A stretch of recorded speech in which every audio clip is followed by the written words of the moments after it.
Olá, bom dia. Hoje estamos mais uma vez iniciando nossa leitura comentada do livro Comunicação Não Violenta, do Marshall Rosenberg. E olha que alegria, completamos hoje o nosso 10º encontro, com um conteúdo primoroso, né? E o agradecimento aqui a quem está participando e a minha parceira e coordenadora aqui comigo, nós duas aqui juntas, Lívia Braga, que vai iniciar agora a leitura do conteúdo. A gente está no capítulo 7. Vamos lá? Vamos dar início agora.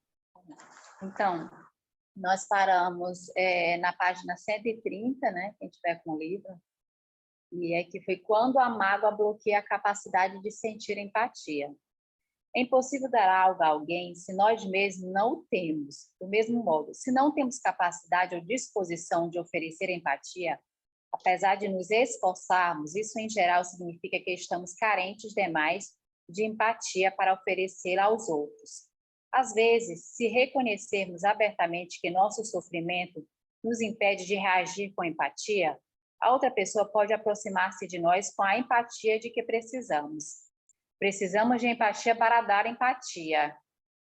Em outras ocasiões, pode ser necessário conseguir alguma empatia de primeiros socorros, prestando atenção ao que se passa conosco, a mesma presença e atenção que tivemos com os outros. Certa vez, Dag Ram, não sei como que pronuncia, ex-secretário-geral da Organização das Nações Unidas, disse: quando você escutar sua voz interior com fidelidade, melhor será a sua escuta do que acontece do lado de fora.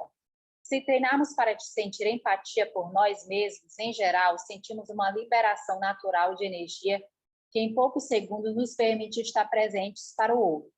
Se isso não acontece, porém, temos outras opções.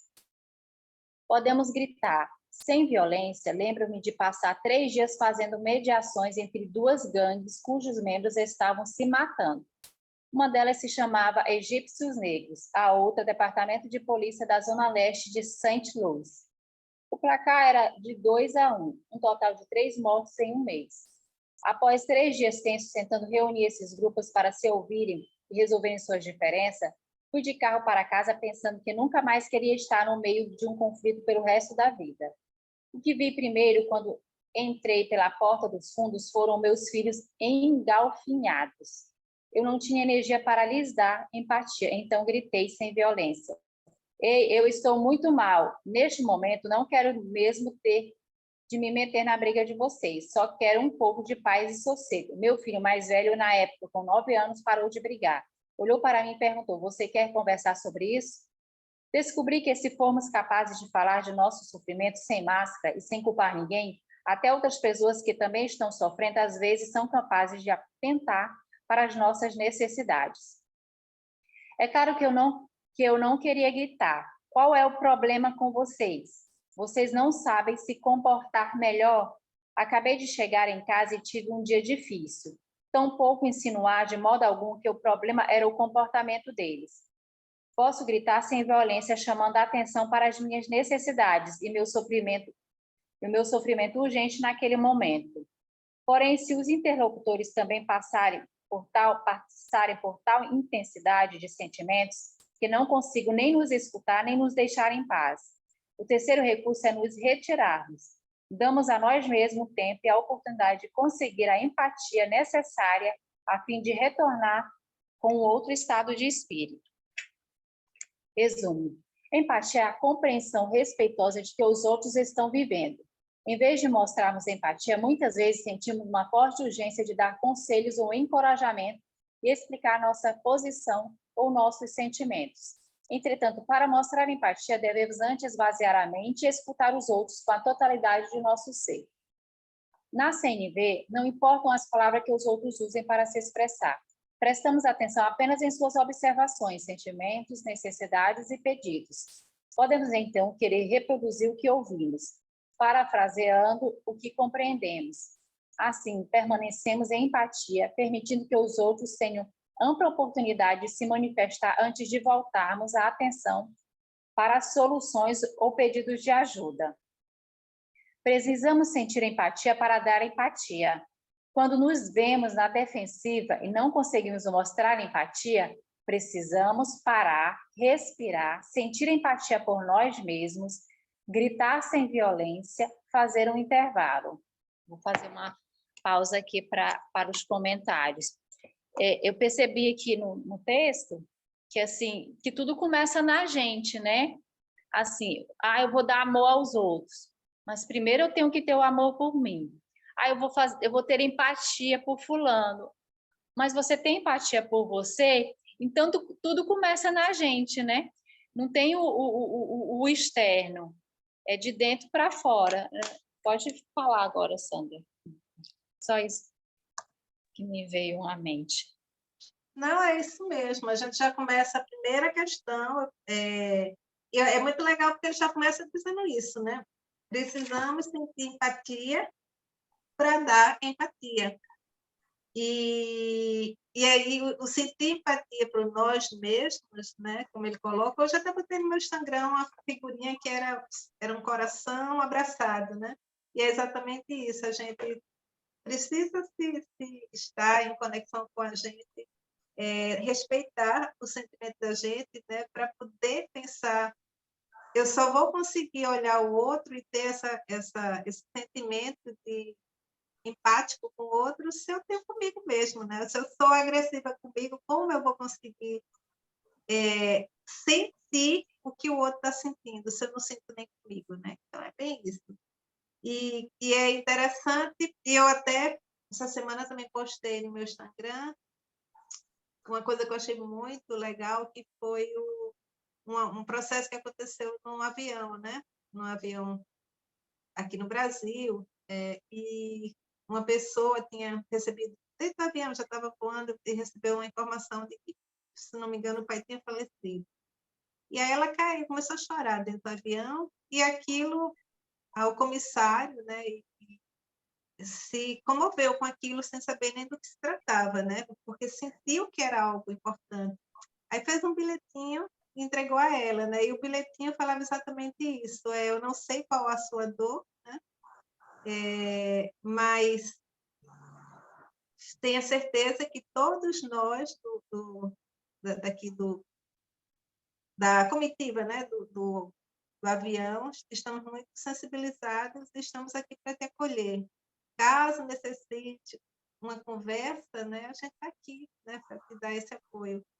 Né, e isso é a questão empática, né? Eu não estou sendo empático quando eu quero solucionar, quando eu quero dar a minha opinião. Na empatia, o primeiro momento é ouvir, né? Ser empático e escutando o outro. E a gente já corre para dar opinião, mas não é o momento, porque às vezes a pessoa só está precisando de uma escuta, né? Uma escuta empática. Ela não está precisando que a gente opine, não é isso que ela está pedindo, né? E aí até o Marshall Rosenberg diz, quando eu estou falando, levando para alguém o meu sentimento, né? Que eu estou sentindo uma necessidade de me expressar, né? De autoexpressão, de dizer, eu estou sentindo isso, estou aquilo. E aí a pessoa não está ouvindo, porque ela começa a dizer, eu também sinto isso, é pior, eu sinto mais, então ela não te escuta. Aí o que é que ele diz? Se afasta, sai calmamente, porque ali você não vai ter o que você queria, que era uma escuta empática. E aí ele até coloca aqui, simplesmente se as pessoas não vão ouvir as minhas necessidades, nem estão nem aí por meus sentimentos, necessidades e sentimentos, né? Eu me retiro. O silêncio, nesse caso, é melhor. Não adianta eu estar ouvindo aquilo, porque não vai contribuir para a minha melhora, né? Se eu estou no estado de necessidade de melhora. É isso, Luzanira, seja bem-vinda também. E aí eu abro para as meninas Regina e Silvana, querem fazer um comentário?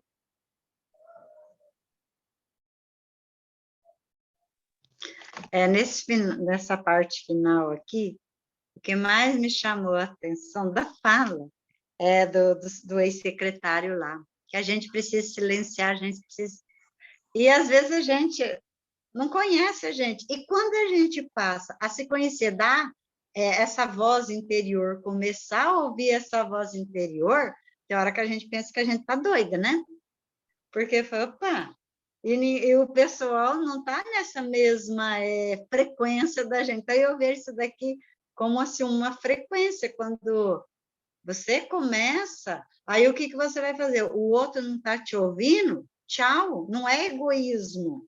Você dá tchau para o outro e ficar com você, porque você também não quer ser contaminado pelo outro, porque você já se conhece, você já sabe o que é bom para você. Então, isso aqui me traz muito assim sobre essa intimidade nossa, né? De estar ligada a essa fidelidade, de eu entender meus sentimentos, de eu compreender o que faz bem para mim e eu estar bem em querer me afastar do outro. Então, essa fala assim ficou muito, assim, teve um bom peso para mim. Legal. Então, eu vou dar continuidade. Regina quer... Um minutinho, Lívia. Regina quer fazer um comentário. Está fechado o áudio, Regina. Olha, então, essa questão de se afastar, né? Quando você precisa dar aquela pausa, talvez até por conta dos meus estudos do yoga, tudo, da meditação e tal. Eu tenho muito isso de me afastar quando eu vejo que eu não estou dando conta, né? Eu pego, me afasto, dou aquela respirada, e isso já dá um alívio muito grande para a gente, né? Esse momento em que, porque normalmente, eu, pelo menos antigamente, eu era muito assim, eu não admitia fragilidades em mim. Eu achava que eu era sempre, para mim, eu tinha que ser a forte, aquela que segurava todas as coisas que vinham, tal. E esse estudo do yoga, tudo, ele me trouxe essa situação do afastar, do respirar, tanto é que eu sou asmática, né? E eu melhorei muito depois que eu comecei a trabalhar essas questões mais assim comigo mesma, né? Eu melhorei muito, inclusive, até das crises respiratórias. Hoje em dia, minhas crises são bem assim, tranquilas. Quando tem uma respiração que pesa um pouquinho, às vezes por algum produto químico, alguma coisa que a gente sente o cheiro e tal, né? Mas isso faz toda a diferença. A gente ter essa empatia com a gente faz diferença. E a gente acaba transferindo, né? Porque é um processo interno que ele sai e acaba... isso é benéfico para o nosso entorno, né? Para as pessoas que vivem com a gente. É isso que eu queria colocar. Muito bom, Vamos dar continuidade. Vamos lá, Lívia. Vamos lá. CNV em ação. Mulher conecta-se com o marido agonizante. Um paciente acabou de receber o diagnóstico de estado adiantado de câncer do pulmão. Da situação a seguir, em sua casa participa um paciente, sua mulher e uma enfermeira, e representa a última oportunidade para que ele se ligue emocionalmente à sua mulher e discuta sua morte antes de ser internado no hospital.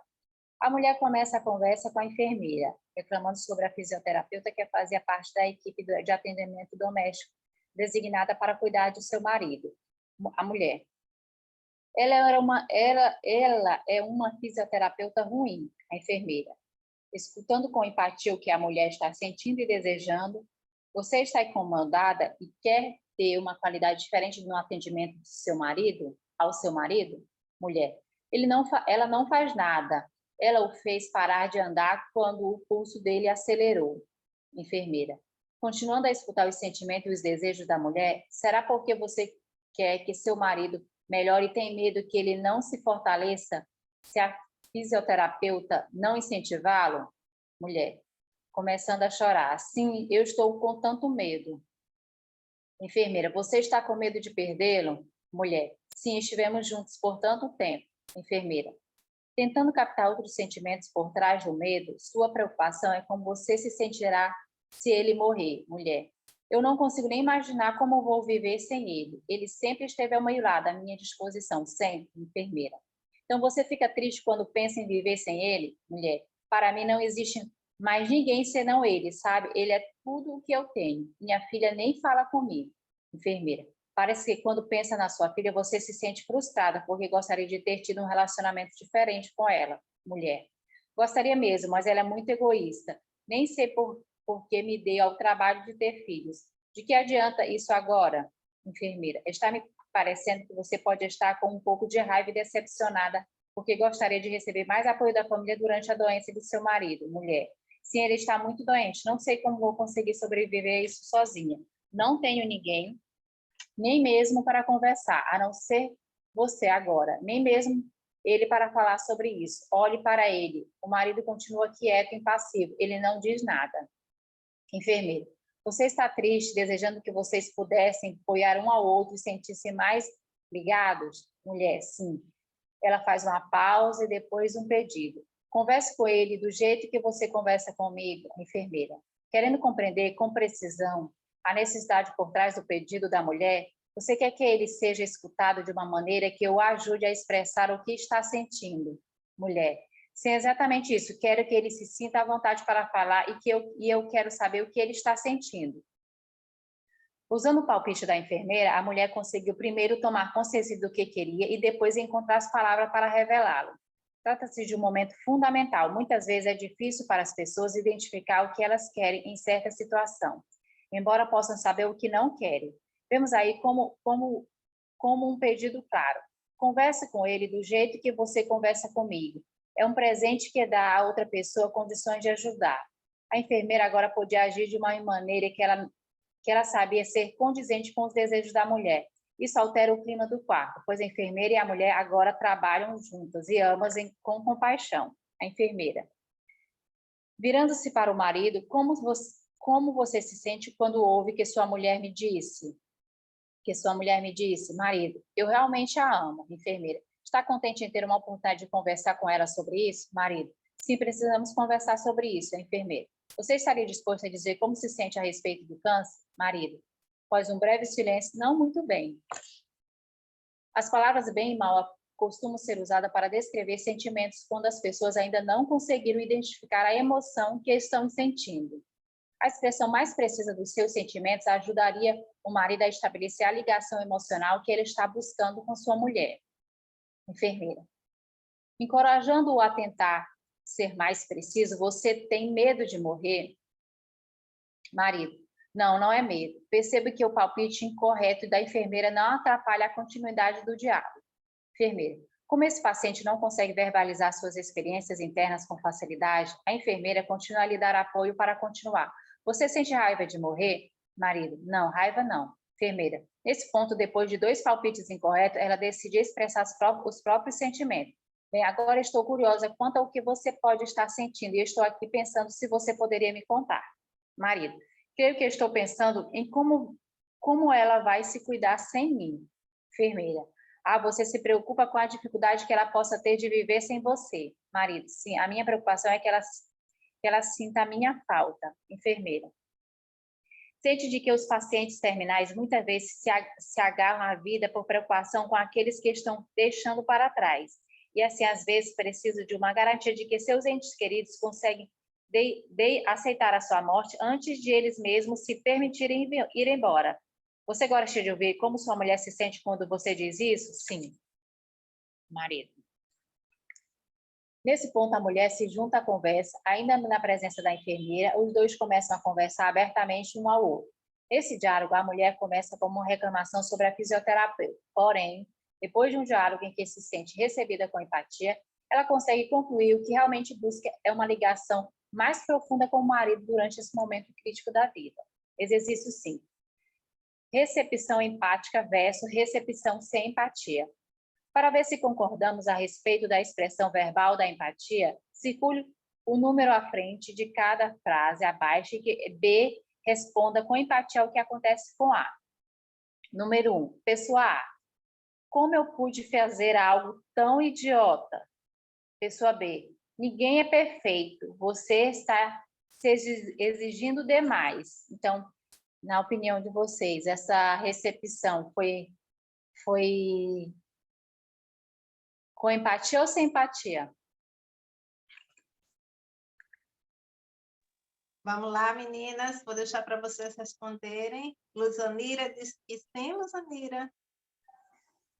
Regina?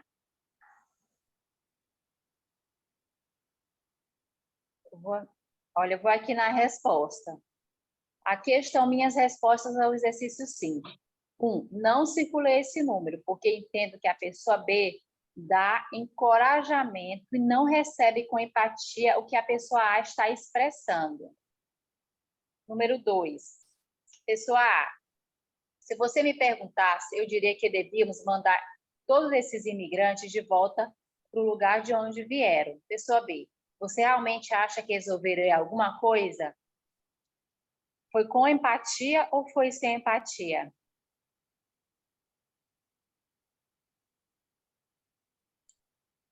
Então, eu vou lá para a resposta número 2. Considero que a pessoa B tenta dirigir a pessoa A, em vez de receber com empatia o que ela está dizendo. Número 3. Pessoa A, você não é Deus. Pessoa B, você está se sentindo frustrado porque gostaria que eu reconhecesse que há outras maneiras de interpretar esse assunto? Com empatia ou sem empatia? Número 3. Se você circulou esse número, concordamos. Entendemos que a pessoa B recebe com empatia o que a pessoa A declara. Número 4. Pessoa A, você acha muito natural que eu faça tudo para você.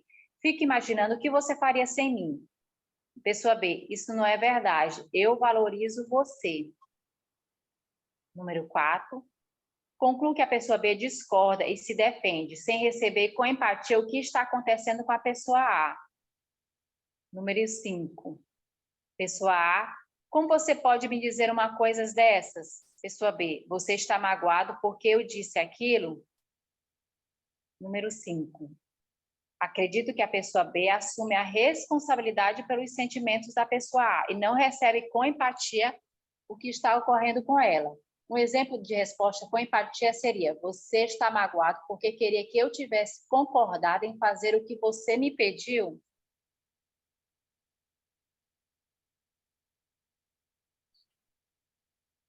Número 6.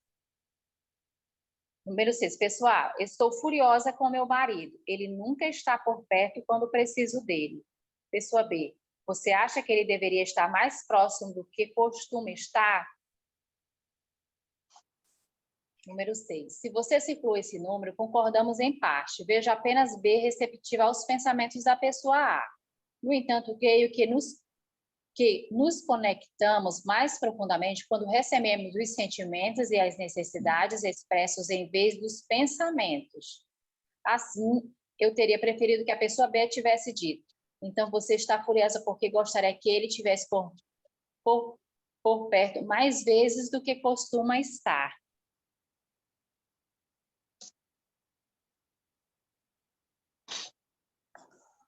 Número 7. Detesto quando engordo. Pessoa B, talvez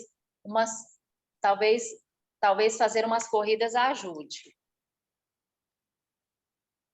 Entendo que a pessoa B aconselha a pessoa A, sem acolher com empatia o que se passa com ela.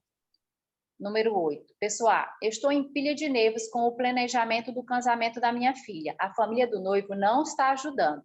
Quase todos os dias eles mudam de ideias sobre o tipo de casamento que querem. Pessoa B, então você está nervosa com os preparativos e gostaria que a família do futuro genro tivesse mais consciência das complicações que a indecisão deles causa em vocês. Se você circulou esse número, estamos de acordo. Considero que a pessoa B recebe com empatia o que a pessoa A diz. Número 9. A. Pessoa A. Quando meus parentes aparecem se avisar com antecedência, sinto-me invadida. Isso me lembra que meus pais costumavam não considerar a minha necessidade e planejavam as coisas para mim. Pessoa B. Sei como você se sente. Eu costumava me sentir assim também. 9. Não circulou esse número, porque acredito que a pessoa B presumiu que compreendeu o que a pessoa A disse e fala de seus sentimentos, sem receber com empatia o que está acontecendo com a pessoa A. Número 10. Pessoa A, estou decepcionado com seu desempenho. Eu queria que seu departamento tivesse dobrado a produção do mês passado. Pessoa B, compreendo que você seja decepcionada, mas tivemos muitas faltas de doença. Número 10. Não circulou esse número, porque percebo que a pessoa B começa a se concentrar nos sentimentos da pessoa A, mas em seguida passa a se explicar.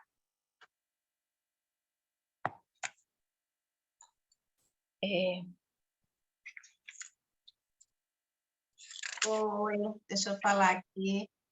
Então, só a questão da empatia, né? A gente pensa que é... Por isso que às vezes a gente não se usou muito a palavra empatia, empatia, empatia, né? E a empatia às vezes pensa que é isso. A pessoa diz, nossa, engordei, detesto quando engordo, né? E aí o outro diz, talvez fazer umas corridas fosse legal, talvez a academia fosse legal. Aí, só que, na verdade, quando a gente opina, a gente está... Eu até considero assim, estamos interferindo no campo do outro, né? E não é isso que ela quer. E aí, vê, detesto quando engordo. O que eu poderia falar que fosse de forma empática e não dando conselho? Quem poderia me dizer aqui? O que é que a gente poderia falar para... Que é bem usual, né? A gente escuta muitas pessoas dizendo engordei demais, tá? E aí, o que é que a gente poderia dar como não aconselhamento, né? Não opinião, e trazer o sentimento de empatia. Eu não sei se falando assim, Sandra, eu fiquei pensando, eu achei um pouco até difícil. Aí eu pensei, e se falasse para a pessoa, qual o sentimento está por trás por você estar se sentindo gorda ou estar engordando? Eu faria uma outra pergunta assim para a pessoa, entendeu? Já que a gente não pode falar assim, não, você não está gorda, não, você tá magra, né? Não pode indicar o que a pessoa vai fazer. Então, tipo assim, eu jogar a pergunta para ela e ver o que é, qual é a origem do que ela está engordando, entendeu? O sentimento que está por trás disso. Era isso. É isso, mas a gente pode colocar, eu compreendo o que você está sentindo. Seria, você se sente um pouco sem leveza, ou possivelmente alguma coisa que você está sentindo aí, quer conversar sobre isso, né? Porque realmente não é sobre o estado físico dela, né? É sobre mais alguma coisa que está ali embutida. E aí ela talvez tenha alguma necessidade, por isso que ele toca muito sentimentos, necessidades, né? Para que todo ser humano ele está composto disso, né? Então a gente tem sentimentos que não foram expostos, não foram colocados, não foram trazidos à tona, e aí, né, muitas vezes a gente vai para outro campo. Eu não pude falar sobre minhas necessidades, meus sentimentos, então eu vou para um biscoito, para alguma coisa que é uma forma de, né? A lei da compensação, né? De puxar para outra compensação. Outra coisa que eu achei muito interessante, né? Também a pessoa A diz, você não é Deus. Então, quase ela te dá um tapa assim na cara. Você não é Deus. E aí, quando você recebe tipo um tapa assim na cara, quer dizer, depende de quem está recebendo, né? Como eu posso ser empático? Eu teria que... Aí ele diz... Aí é que ele dá um exemplo que a pessoa diz, você está se sentindo frustrado porque gostaria que eu reconhecesse que há outras maneiras de interpretar esse assunto. Mas aí lá atrás, no 3, ele já coloca que entende que a pessoa B recebe com empatia, porque é aquela coisa, quando alguém diz assim, você está falando, e sendo o dono da verdade, não é que está se achando, mas interpretado pelo outro como dono da verdade, né? E aí a pessoa vira para você e diz, você não é Deus, né? Não pode mudar o que está acontecendo, alguma coisa assim, e aí é a forma como eu vou receber isso. Se eu tiver sentimentos de empatia dentro de mim, eu vou simplesmente dizer, você está me trazendo um sentimento de que talvez eu tenha que rever meus pensamentos. Então, né, o empático ele não vai, quando eu não estou no sentimento empático dentro de mim, eu vou simplesmente dizer, você está pensando o quê, né? Aí eu entro no conflito.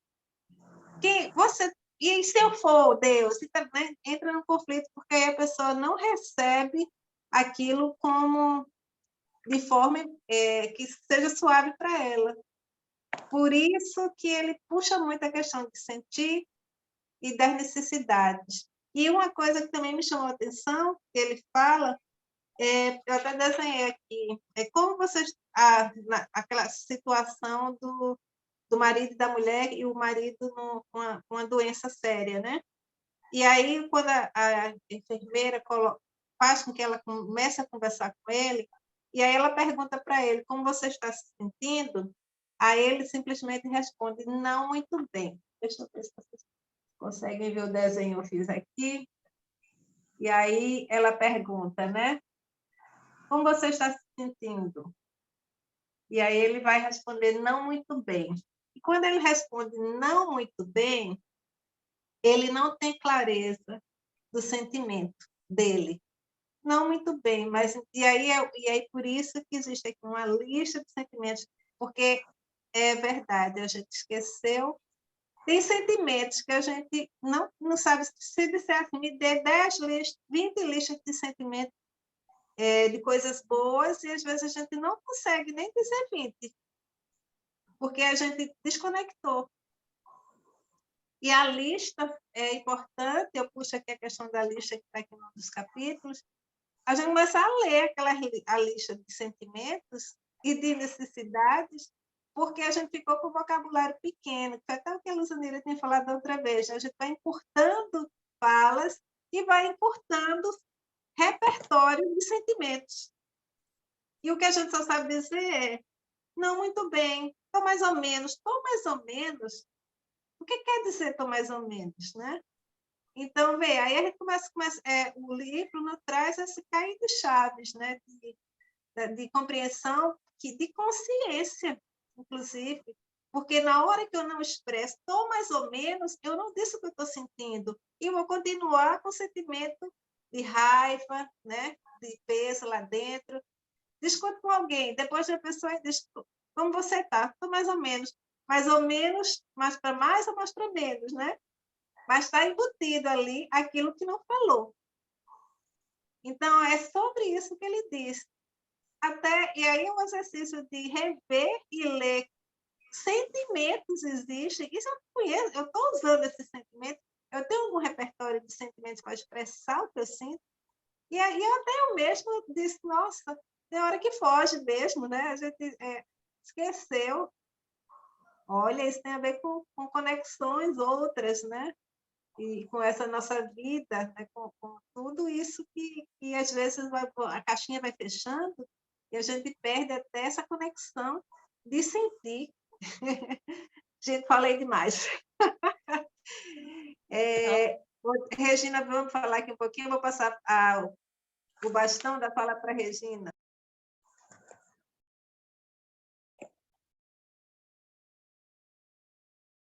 Regina, abre o áudio.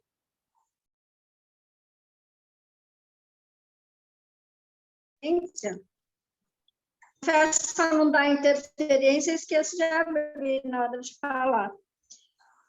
Então, ontem eu até estava fazendo uma questão de como a gente se expressa, né? E a gente vive tanto na autodefesa, tendo que sempre se defender de uma coisa, justificar outras coisas. E a gente sente dificuldade de expressar. Então, muitas vezes, quando você quer dizer sobre um sentimento, algo que você está sentindo, é difícil dizer em voz alta, às vezes, para a pessoa, né? Olha, eu me sinto assim em relação a você. E, principalmente, quando são coisas boas, né? Você gostar, às vezes, de estar do lado daquela pessoa, conversar com ela, e você, às vezes, não consegue dizer isso para ela. Falar, olha, eu gosto muito de conversar com você, porque você me traz paz, a gente, às vezes, essas coisas a gente não diz, né? Porque a gente está tão acostumado a ser criticado pelas coisas que a gente diz, quando você vai falar de sentimento, a gente tem aquele medo de ser piegas, né? De falar, nossa, isso não tem nada a ver, né? Tal. E ontem eu estava me fazendo uma reflexão sobre isso, porque eu senti lá de falar um sentimento meu para minha irmã, e foi difícil falar aquilo, mas eu falei que foi que eu gosto de caminhar junto com ela, mesmo que a gente caminhe em silêncio, eu gosto de sentir que ela está ali do meu lado, eu gosto da companhia dela. E eu nunca tinha dito isso para ela. E ontem eu consegui dizer, mas sabe quando, depois que você diz, parece que tudo fica claro, né?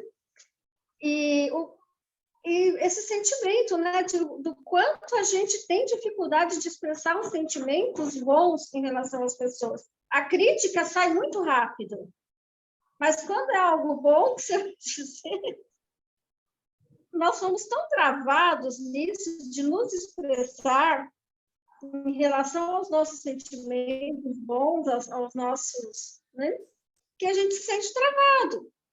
Então, eu acho que isso acontece muito.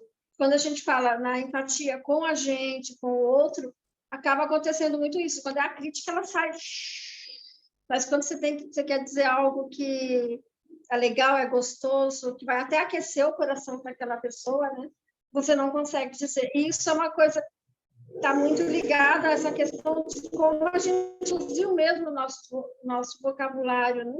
Como nós fomos presos para dizer certas coisas, né?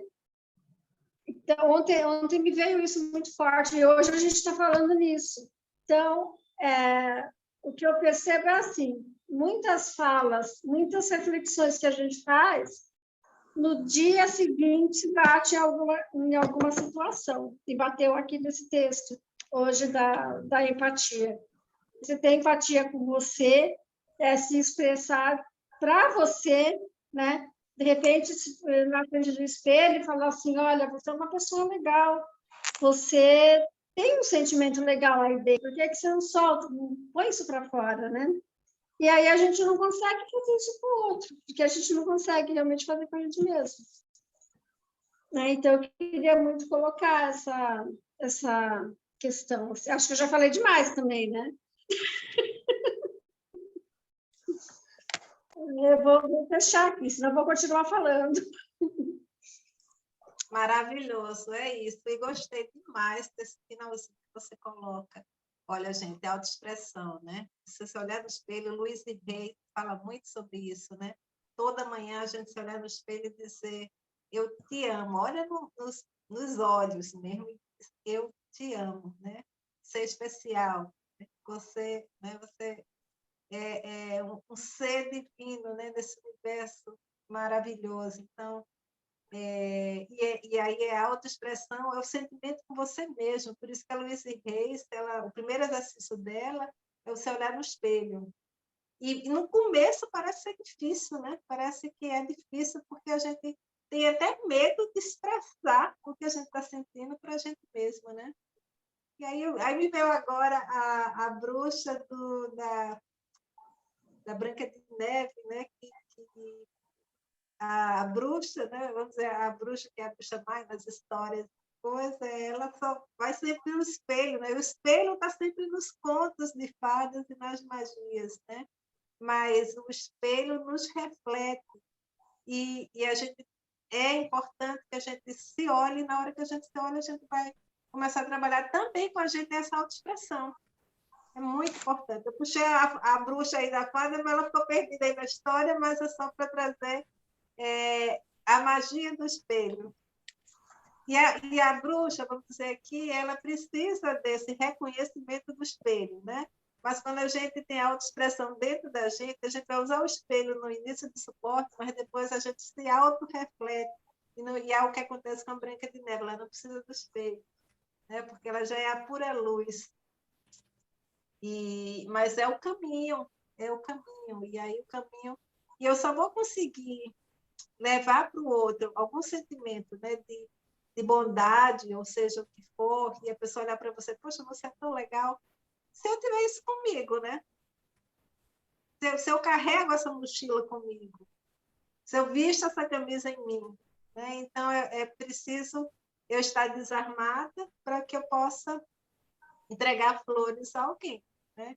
Se eu já andar armada, talvez eu não consiga isso, porque eu posso estar sendo rígida e eu estou sempre achando que o outro não vai me trazer flores, eu vou estar sempre armada achando que o outro já vai vir estar armando contra mim, né? A gente vê pessoas que são muito assim, né? Não confio, não confio, e aí vive numa angústia porque não confia em ninguém que está por perto.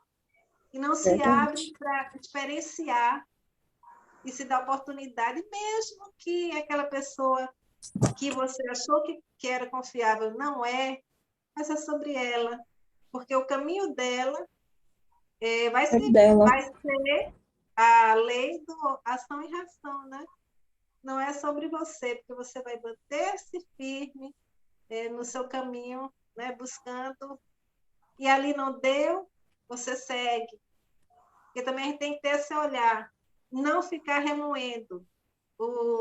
Ontem, acho que foi anteontem, que eu estava vendo a Carmen Ballestero, citando mais uma vez aqui, a Carmen Ballestero, ela fala muito, ela canaliza o São Germain, e aí a fala era sobre desapego, né? E o desapego vinha dessa questão assim, não se apegar àquela situação. Foi ontem. E o que foi ontem não existe mais na linha do tempo. A linha agora é para frente. E se eu me apego, quais sentimentos eu vou levar na minha mochila? É esses sentimentos que eu quero levar na minha mochila? Só que eles vão pesar. E vão pesar em mim. Às vezes nem no outro. É soltar essas pedras e deixar a mochila esvaziada, porque à frente eu vou encontrar outras flores e pedras também. E essa é a experiência da vida, né? A roda gira, então, essa experiência. A Regina, que é da yoga, sabe que tem né? Existem algumas falas da yoga que tem esse processo mesmo, né? Essa construção de chegar a um ponto de iluminação, superando o ego e outras coisas no meio do caminho. E aí é isso, eu acho que aí o nome comunicação não violenta, né, traz um pouquinho, puxa o nome violência, mas às vezes a violência é uma coisinha tão pichutinha, viu? Até com a gente mesmo.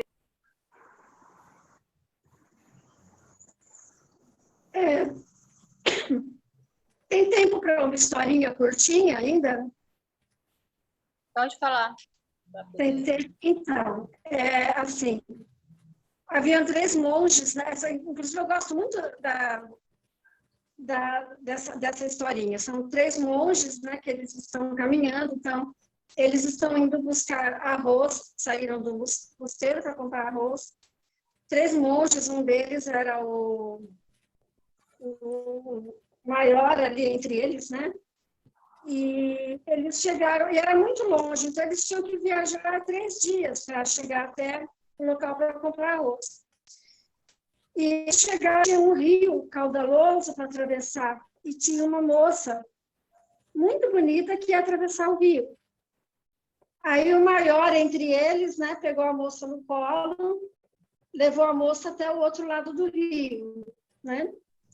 A moça foi embora, eles continuaram o caminho deles para ir comprar arroz. E os 2 discípulos do monge, eles diziam, né, entre eles, nossa, é como que ele, um iluminado, um ser iluminado, né, toca numa mulher, porque eles não podiam tocar na mulher, nada, né? Tal, como que ele tocou ela. E assim, que eles foram remoendo aquilo entre os 2, conversando, até que eles chegaram num ponto do caminho, já tinha passado quase 2 dias e meio de viagem, e eles falaram, né, mestre, como que você, sendo um homem, por que você pegou aquela mulher, carregou ela no colo, como que você pôde fazer isso, tal? Aí o monge pega e fala para eles, né, é verdade, vocês têm razão. Eu carreguei a mulher de um ponto a outro do rio. Vocês estão carregando a mulher até hoje. Então, eu gosto muito dessa reflexão, sabe? Desse ponto, que tem muito a ver com as coisas que a gente vai carregando, né? tem muito a ver também com a parte do desapego que a gente estava falando. Então, muitas vezes a gente fica carregando situações por muito tempo, sendo que aquilo já devia ter sido mandado embora, né?